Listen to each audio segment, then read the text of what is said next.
We now live in a time, at least in the Western world, when one is free to worship and abide by the dictates of one's religion, as one sees fit. The state, the government, the ruling powers do not have the right to pass laws that infringe upon those freedoms.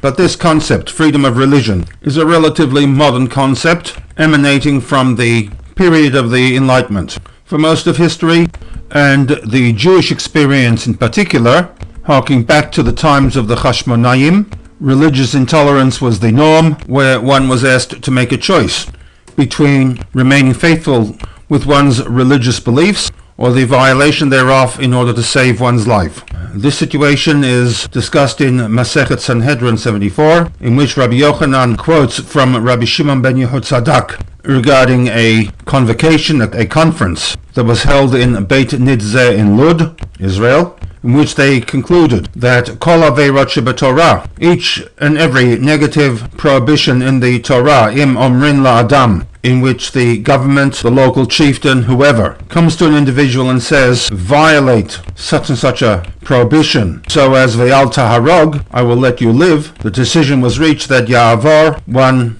is permitted to, should, violate Ve'al Yehareg, and not submit him or herself to a situation in which one loses one's life. Chutz, the Gemara goes on to state, there are three exceptions. They are Avodat Kochavim, idolatry, Gilu Arayot, a violation of the Arayot laws, Ushfichut Damim, taking the life of another human being. For these three prohibitions, one must be willing to Yahareg, Ve'al Ya'avor, give up one's life rather than violate. With respect to this demand, there are nuances in terms of a public violation to a private violation, active and passive violations of law, and so on and so forth. Throughout much of the world, there is a general consensus and agreement as to what constitutes murder, and within monotheistic communities, idolatry.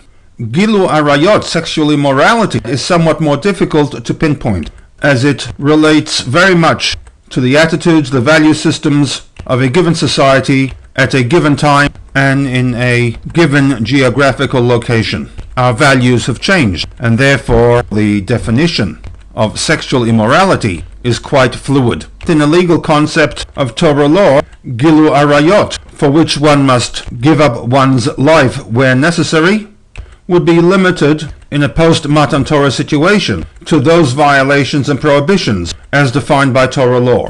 In a pre-Matan Torah situation, where we have the Sheva Mitzvot de B'nai Noach, while idolatry, murder, theft, blasphemy, Evri Minachai would have defined parameters, when Rashi writes, Sheha'umot Gadru Atzma Min Ha'arayot, that the nations of the world in a pre-Matan Torah situation accepted upon themselves prohibitions against sexual immorality, Gilu Arayot, an exact definition of Gilu Arayot as understood within a biblical narrative is much more difficult to pin down. And therefore, argues the Rebbe, we would need to look at situations recorded in Sefer Bereshit for a definition of Gilu Arayot.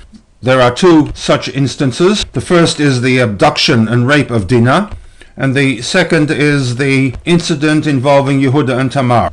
The Rebbe argues that we will look to these two instances to inform us regarding the definition and consequences for the violation of sexual immorality in a pre-Matan Torah situation.